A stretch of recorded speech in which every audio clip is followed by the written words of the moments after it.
Hi everyone, I'm Teacher Kim. Today we're going to be learning the sound of this letter. Do you know what sound it makes? It says like no. Can you make that sound with me 3 times?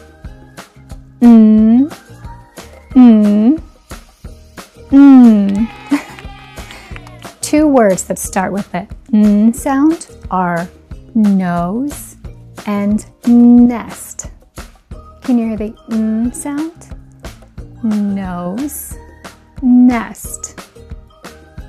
Now let's use our bodies to help us remember the sound. We're going to pretend like we don't want to do something. We're going to say no, like that. Spend a long time on the sound, and we'll say no. We're going to start doing it slowly and then go faster and faster. Are you ready? Go. No, no, no, no, no, no, no, no, no.